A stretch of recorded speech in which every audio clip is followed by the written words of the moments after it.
High guys, welcome back to tanks and voice over. இன்றைக்கி என்ன episode பார்க்க போகிறோம்னா சோல் லேண்ட் 2 தான். வாங்க இதற்கான எபிசோடுக்குள்ளே போயிடலாம். போன எபிசோடு எதனா முடிச்சிருந்துருப்பாங்கன்னு பார்த்து நம்ம ஹீரோ உடம்புக்குள்ள இருக்க ஐஸ் குயினோட அந்த பவர்ஸ் எல்லாமே அன்ஸ்டேக்கபிள் ஆகி அது எல்லாமே ஓவர் ஃப்ளோ ஆகி வெளில வந்துருந்துருக்கும். அதோட நம்ம ஹீரோ சமாளிக்க முடியாமல் திணறி இருந்திருப்பான். அந்த கிளானே கொஞ்சம் இதுவாக இருக்கும். அதோட தான் போன எபிசோடு முடிச்சிருந்துருப்பாங்க. இந்த எபிசோடு அதுலேருந்து தாங்க ஸ்டார்ட் ஆகுது. வாங்க எப்படி இருக்குன்னு பார்க்கலாம். எபிசோட ஸ்டார்டிங் சீன்லேயே அந்த இடமே இடிஞ்சு விழுகிற மாதிரி தான் காமிச்சிட்டு இருக்காங்க. அங்கே இருக்கிறவங்க எல்லாருமே வேகமாக வெளியில் ஓடிட்டு இருக்காங்க. நம்ம ஹீரோயினி அங்கே என்ன பண்ணிட்டு இருக்கான்னு பார்த்து அந்த இடத்துலேருந்து வர பவர்ஃபுல்லான பீம்ஸை தான் பார்த்துக்கிட்டு இருக்கா. அதை பார்த்த கொஞ்ச நேரத்தில் நம்ம ஹீரோக்கு தான் ஏதோ ஒரு ஆபத்துங்கிறத அவளும் புரிஞ்சுக்கிறேன். என்ன ஹீரோயினோட சித்தப்பா அவங்களும் என்ன பண்ணுறாங்கன்னு பார்த்தீங்கன்னா அவளை பிடிச்சி வச்சுக்கிறாங்க. ஏன்னா இங்கேருந்து நீ போகக்கூடாது, அங்கே போகிறதுக்கு ரொம்ப ஆபத்தானதுன்னு சொல்லி தடுத்து வச்சுக்கிறாங்க. இங்கே போய் அவங்க யுவா அங்கே தான் இருக்கான்னு சொல்லிட்டு நம்ம ஹீரோயினி எவ்வளோ சொல்லி ட்ரை பண்ணிட்டு இருக்காங்க. நான் தான் நீ அங்கே போகக்கூடாதுன்னு சொல்லிக்கிட்டு இருக்கேன்ல, நீ போகக்கூடாதுன்னு சொல்லிட்டு அங்கே இருக்க சித்தப்பாவும் ரொம்ப ஸ்ட்ரிக்டாக சொல்லிட்டு இருக்காரு. இருந்தாலும் நம்ம அங்கே யுவாவை காப்பாற்றி ஆகணும்னு சொல்லிட்டு நம்ம ஹீரோயினி ரொம்ப அங்கே போய் ஆகணும்னு சொல்லி இடம் முடிச்சிட்டு இருக்காங்க. சொல்லிட்டு இருக்கும்போது அந்த இடத்துல இருந்து ஹீரோயினிக்கு மேலேயே ஒரு பெரிய பாறங்கள் வந்து விழுற மாதிரி வருது. டக்குன்னு அவங்க சித்தப்பாவும் அதை ஒருத்த கையில் தாங்கி சும்மா கெத்தா பிடிச்சி நிறுத்திடுறாரு அந்த பாறையவே. ஆனாலும் நம்ம ஹீரோயின் என்ன பண்ணுறாங்கன்னு பார்த்தீங்கன்னா நம்ம ஹீரோயின் சித்தப்பாவோட கை எல்லாத்தையும் தட்டி விட்டுட்டு வேகமாக அங்கேருந்து நம்ம ஹீரோவை காப்பாற்றுறதுக்காக உள்ளே போக ட்ரை பண்ணுறாங்க. ஆனால் அங்கே இருக்கவங்க எல்லாருமே தடுத்துட்டு இருக்காங்க. சடனாக வந்து இன்னொருத்தரும் நம்ம ஹீரோயினை டக்குன்னு அங்கே மயக்கமாக வச்சு அங்கேருந்து கூட்டு போக சொல்லிடுறாரு. அங்கே இருக்கவங்க ஆளுங்க கிட்ட இங்கே இருந்தால் இவளுக்கு கண்டிப்பாக உள்ளே போகிறேன்னு சொல்லுவா. நம்ம அடுத்து நம்ம போய் என்ன நடக்குதுங்கிறத உள்ளே போய் பார்க்கணும். கண்டிப்பாக புதுசாக வந்தனால தான் எதனா பிரச்சனையாக இருக்குன்னு சொல்லிட்டு அங்கே இருக்கவங்களும் யுவாவை பற்றி பேசிகிட்டு இருக்காங்க. அதோட சீனை கட் பண்ணிட்டு உள்ளே தான் காட்டிக்கிட்டு இருக்காங்க. உள்ள நம்ம ஹீரோவிலே சுத்தமாக முடியல. அந்த பவர்ஸ் எல்லாமே ரொம்ப அன்ஸ்டேக்கபிள் ஆகிட்டு இருக்கு. எப்படி என்னால் தான் இந்த இடத்துக்கு எவ்வளோ பெரிய பிரச்சனை, கண்டிப்பாக எப்படியா சமாளிச்சு ஆகணும். நம்ம ஹீரோ ட்ரை பண்ணிட்டு இருக்கான். என்னானாலும் பரவாயில்ல, இந்த ஹோட்டியன் கிளானை கண்டிப்பாக நான் அப்படியே விட மாட்டேன். என்னால் தான் இவ்வளோ பெரிய பிரச்சனை வந்துட்டு இருக்கு, நான் கண்டிப்பாக நான் இதை தடுத்தே ஆகணும் அப்படின்னு சொல்லிட்டு நம்ம ஹீரோ முழு பவர்ஸை ட்ரைன் பண்ணிட்டு இருக்கான். அப்படி இருந்தாலும் அந்த ஐஸ் குயினோட பவர்ஸை கண்ட்ரோல் பண்ணவே முடியல சுத்தமாகவே. நம்ம ஹீரோட இருக்க ஐஸ் ரெட் விழு அந்த பீஸ்ட்டு சொல்ல ஆரம்பிக்குது. நீ என்னன்னு பார்த்தீங்கன்னா இது உன்னால் எதுவுமே பண்ண முடியாதுன்னு சொல்லிட்டு நம்ம அங்கே இருக்க இன்னொருத்தர் பீஸ்ட்டு கேட்டுருக்கும் போதே இல்லை ஏற்கனவே நான் பண்ண அந்த இதுக்கே ரொம்ப அதிகப்படியான இழப்பை பார்த்தாச்சு. இதுக்கப்புறமா என்னால் அந்த ஐஸ் குயினோட பவர்ஸை கண்ட்ரோல் பண்ண முடியும்னு எனக்கு தோணலை அப்படின்னு சொல்லிட்டு அந்த ஐஸ் ரெட் உள்ள அவரும் சொல்லிட்டு இருக்காரு. இதை விட வேறு எந்த இதுவுமே பண்ண முடியாது, ஹீரோவில் தான் இது பண்ண முடியும்னு சொல்லி எலிட்டும் சொல்லிட்டு இருக்கான். அந்த ஐஸ்கூலும் தன்னோட பவர்ஸை கண்ட்ரோல் பண்ணுறதுக்கு எவ்வளோ ட்ரை பண்ணிட்டு இருக்கா. பட் இருந்தாலும் சுத்தமாகவே முடியல. அவளாலையும் அவளோட பவர்ஸ் எல்லாமே ரொம்ப அன்ஸ்டேக்கபிளாக போய்கிட்டு இருக்கு. நம்ம ஹீரோவும் ஓடியன் கிளானுக்கு வந்த முதல் நாளே இப்படி தான் ஆகணுமா, நான் இதுக்காக இப்படி இங்கே வந்தேன் அப்படின்னு சொல்லிட்டு ரொம்பவும் ஃபீல் பண்ணிட்டு இருக்கான். அந்த நேரத்தில் டக்குன்னு நம்ம ஹீரோ இருந்த அந்த ரூமோட கதை உடச்சிக்கிட்டு அங்கே இருந்த 2 பேர் வந்துடுறாங்க. நீ உள்ளே வரும்போதே எனக்கு இப்படி தான் நடக்கும்னு எனக்கு தெரியும்டா அப்படின்னு சொல்லிட்டு தான் அவங்க 2 பேருமே உள்ளே வர்றாங்க. உள்ளே வந்தவங்களும் இப்போவாது உண்மையாக சொல்லி உன்னோட பவர் எல்லாத்தையும் நாங்கள் செக் அவுட் பண்ணணும் அப்படின்னு சொல்லிட்டு அவங்க இருக்கவங்களும் எல்லா விதமான நம்ம ஹீரோவோட செக் அவுட் பண்ண ஆரம்பிக்கிறாங்க. அவங்களும் நம்ம ஹீரோட வேர்ல்டுக்குள்ளே வர ட்ரை பண்ணுறாங்க. கொஞ்ச நேரத்தில் என்ன ஆகுதுன்னு பார்த்தீங்கன்னா அவங்க 2 பேரும் வேர்ல்டுக்குள்ளே வந்துடுறாங்க. நம்ம டேன் தான் பேச ஆரம்பிக்கிறான். என்னென்னு பார்த்தீங்கன்னா நம்ம ஹீரோட முக்கில் இருக்க எல்லா பீஸ்ட்டும் எங்களோட பவர்ஸ் சேர்த்து யூஸ் பண்ணி எப்படியாவது இவனை காப்பாற்றுங்க அப்படின்னு சொல்லிட்டு அங்கே இருக்க ஹீரோட பீஸ்ட் எல்லாமே சொல்லிக்கிட்டு இருக்காங்க. ஆனாலும் கூட எலிட்டும் வந்து என்னோட பவரும் இருக்குது, அந்த பவர்ஸை யூஸ் பண்ணாலே போதும் அப்படின்னு சொல்லிட்டு என்னோட பவரை மூச் பண்ணால் கண்டிப்பாக இது பண்ண முடியும் அப்படின்னு சொல்லிட்டு ஒன்று சொன்னதும் கொஞ்ச நேரத்தில் எல்லா விதமான பவர் பீஸ்ட்டுங்களும் அவங்களோட பவர்ஸை ரிலீஸ் பண்ண ஆரம்பிக்கிறாங்க. அந்த இடத்துல ஒரு ஃபார்மேஷன் மாதிரி கிரியேட் ஆக ஆரம்பிக்கும். நம்ம எலிட்டும் தன்னோட மொத்த பவர்ஸையும் அந்த இடத்துல இருக்க மொத்த பீஸ்ட்டுங்களோட பவர்ஸையும் எல்லாத்தையும் ஒன்றா கேதர் பண்ண ஆரம்பிக்கிறோம். எல்லாம் சொல்லிட்டு இருக்கான், யுவா இதுக்கு உன்னோட கோஆப்ரேஷனும் ரொம்ப முக்கியம், நீ தான் கொஞ்சம் இது பண்ணிக்கிட்டு இருக்கும் போதே நம்ம ஹீரோவும் என்னால் முடிஞ்ச அளவுக்கு நானும் கண்டிப்பாக தரேன், என்ன உயிரே போனாலும் இந்த டேங்கியன்கில் எனக்கு காப்பாற்றி ஆகுன்னு சொல்லிட்டு ஃபுல் பவர்ஸையும் கிடையாது ஐஸ் குயினோட பவர்ஸை மொத்தமாக கம்ப்ரெஸ் பண்ண ஆரம்பிக்கிறான். எலிட்டும் சடனாக அந்த இடத்துல ஒரு முட்டை ஒன்று ஹீரோக்கு மேலே கிரியேட் ஆகிட்டு இருக்க மாதிரி தான் காமிச்சிட்டு இருக்காங்க. அதே நேரத்தில் வெளியில் இருக்கிற எல்லா இடமுமே ஒரு மாதிரி அதிர ஆரம்பிக்குது. எலிட்டும் சரியான நேரம் வந்துருச்சு, இப்போ தான் இது பண்ணணும் அப்படின்னு சொல்லிட்டு அவனும் தன்னோட மொத்த பவர்ஸ் ரிலீஸ் பண்ண ஆரம்பிக்கிறான். பவர்ஸ் ரிலீஸ் ஆகிறதுக்கு பக்கத்தில் நிற்கிற யாராலையும் சுத்தமாக தாங்கிக்க முடியலன்னா அந்தளவுக்கு பவர்ஃபுல்லாக இருக்குது. சுற்றிருவங்க எல்லாருமே ஷீல்டை போட்டு அதை தடுத்துக்கிட்டு இருக்காங்க. நம்ம ஹீரோக்கு மேலே அந்த முட்டை கொஞ்சம் கொஞ்சமாக பெருசாகிட்டு இருக்கு. இந்த முட்டைக்கு மேலே ஒரு ஃபார்மேஷனே கிரியேட் ஆக ஆரம்பிக்குது. அதை பார்க்குறதுக்கு அந்த ஐஸ் பைட்ஸ் எல்லாமே இது பார்த்துட்டு அது என்னது இது அப்படின்னு சொல்லிட்டு தான் பார்த்துக்கிட்டு இருக்காங்க.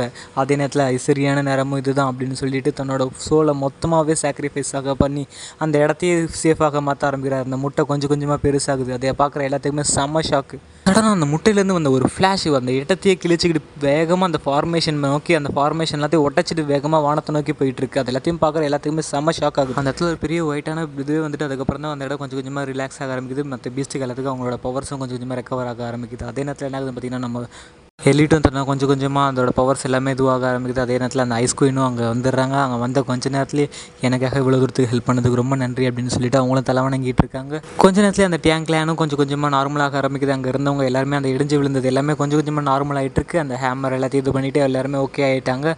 இப்போ அதான் நம்ம டேங்கும் கொஞ்சம் கொஞ்சமாக முன்னாடி போயிட்டு சரியான நேரம் வந்துருச்சு, இன்னும் கொஞ்சம் நேரத்தில் நீ கண்டிப்பாக வெளியில் வந்துடுவாங்கிற ஒரு நம்பிக்கை இருக்குது அப்படின்னு சொல்லிட்டு பேசிட்டு போயிட்டு இருக்கும்போதே ஒரு முட்டை அந்த முட்டை தான் காமிச்சிட்டு இருப்பாங்க. அதுக்குள்ளே ஒரு குழந்தை இருக்கிறதையும் காமிச்சிக்கிட்டு இருக்காங்க. இருக்காங்க. இதுக்கப்புறம் என்னோட சோல் ஒட்டு மொத்தமாக அழிஞ்சிரும், ஆனால் நீ யுவாவை ப்ரொடெக்ட் பண்ணுவான்னு எனக்கு நம்பிக்கை இருக்குது அப்படின்னு சொல்லிட்டு சொன்னதுமே சுற்றி இருந்த எல்லா பீஸ்ட்டுக்கும் செம்மையாக ஷாக் ஆகுது. என்னது அப்படின்னு அந்த முட்டையும் கொஞ்சம் கொஞ்சமாக நம்ம ஹீரோட சி வேர்ல்டில் போய் ஜாயின் ஆக ஆரம்பித்து நம்ம ஹீரோவும் கண்ணு முழிச்ச கொஞ்ச நேரத்திலேயே நம்ம யுவாவும் என்ன உங்களோட சோல் அழிய போகுதோ அப்படின்னு சொல்லிட்டு ரொம்பவும் ஷாக்கோட கேட்டுட்டு இருக்கு. அதே நேரத்தில் யாரும் கவலைப்பட வேணாம், ஏன்னா ஒரு உயிரை காப்பாற்றிட்டு சாகிறது ஒரு ஒர்த்தான சாவுதான் அப்படின்னு சொல்லிட்டு அவர் சொல்கிறாரு.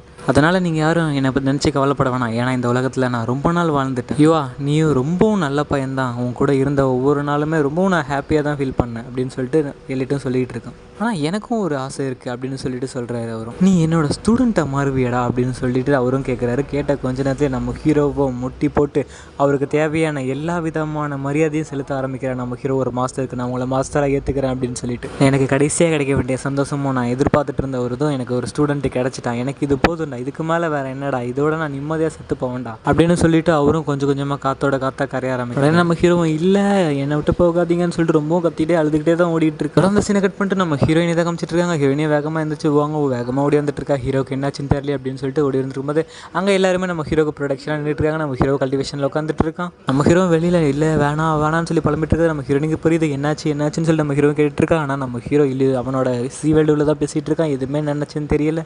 அதோட நம்ம ஹீரோவை சி வேர்ல்டு தான் காமிச்சிட்டு இருக்காங்க. சி வேர்ல்டுல அங்கே ஒரு உருவமும் வர ஆரம்பிக்குது. அது யாருன்னு பார்த்தீங்கன்னா நம்ம எல்லைட்டு தான். அவரும் வந்துட்டு சொல்ல ஆரம்பிக்கிறாரு, இந்த மெசேஜ் உனக்கு பேசுகிறேன் அப்படின்னா கண்டிப்பாக இந்த உலகத்தில் நான் இல்லைங்கிறத எல்லாருமே ஒரு பவர் செக்ரட்டரி நீ உனக்காக ஒரு சோல் பெட்டை ரெடி பண்ணிடும். மட்டும் இல்லாமல் அந்த ஸ்பிரிட் ரொம்பவும் பவர்ஃபுல்லானது, அதுக்கு உனக்கு ஒரு சோல் ரிங்கையும் கொடுத்துருக்கும். நீ இது வரைக்கும் என்ன நினச்சி அழுதுட்டு இருந்தேன்னா இதுக்கப்புறமாவது நான் போனதுக்கப்புறமாவது அழுகாமல் இரு, எனக்கு உன் மேலே ஒரு நம்பிக்கை இருக்குது, கண்டிப்பாக நீ அதுக்கு ஒரு நல்ல அப்பாவாக இருப்பேன்னு சொல்லிட்டு அப்படின்னு சொல்லிட்டு அந்த முட்டையும் கரெக்டாக அவருக்கு நம்ம ஹீரோக்கு நேரம் வெளியில் வர மாதிரி தான் காமிச்சிட்டு இருக்காங்க.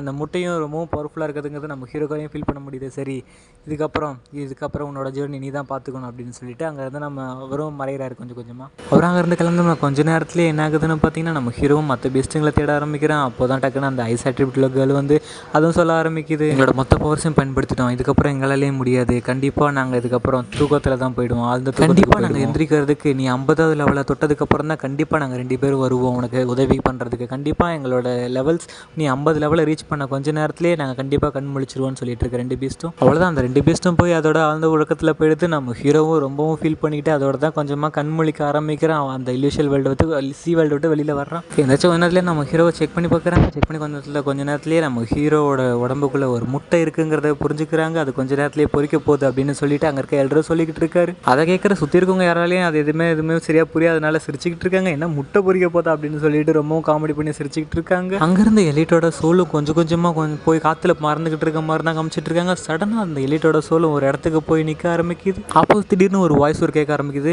என்னோட டியாங்கில் எனக்கு காப்பாற்றுறதுக்காக உயிர் சாக்ரிஃபைஸ் பண்ணது நீ தானா அப்படின்னு சொல்லிட்டு. டியாங்கும் அது யாருன்னு சொல்லி பார்த்துட்டு இருக்கும்போது அங்கே பெரிய ஒரு மாசான ஒரு கப்பல் ஒன்று வந்துட்டு இருக்குது. காற்றுல பறந்துட்டு ஒரு டிராகன் இழுத்துட்டு வந்துட்டு இருக்கு. அதை பார்க்கும்போது சும்மா கெத்தாக இருக்குது. அது யாரான்னு சொல்லி பார்த்துட்டு இருக்கும்போது தான் அதில் வந்துக்கிட்டு இருக்கிறது நம்ம சோல்ட் அண்ட் ஒன்னோட ஹீரோ டேங்க்ஸனும் உவாங்கும் தான் வந்துக்கிட்டு இருக்காங்க. என்னோட டேங்கில் என்னை காப்பாற்றுறதுக்காக சோல் சாக்ரிஃபைஸ் பண்ண இருக்கல அப்படின்னு சொல்லிட்டு. ஓகே கைஸ், இதோட இந்த எபிசோட முடியுது. நெக்ஸ்ட் எபிசோட் நாளைக்கு பார்த்துக்கலாம். வீடியோ பிடிச்சா லைக் ஷேர் சப்ஸ்கிரைப் மறக்காம பண்ணிவிடுங்க. ஏற்கனவே இந்த எபிசோட்ஸ்லாம் போடுறேன்னு சொல்லியிருந்தேன், நான் வீடியோ போட முடியல. ஏன்னாச்சுன்னா எனக்கு கொஞ்சம் ஒர்க் மீட்டிங் அப்படின்னு சொல்லிட்டு நிறைய ப்ரெஷர் கொடுத்துட்டேன். ஏன்னா அந்த கிறிஸ்மஸ் நியூ இயர் அப்படின்னு சொல்லிட்டு வரதுனால எல்லாத்துக்கும் மீட்டிங் வச்சு ரொம்பவும் படுத்திட்டாங்க. இதுக்கப்புறம் அப்படி இல்லாமல் ரெகுலராக வீடியோ போட்டு ட்ரை பண்ணுறேன் கைஸ். By bye guys.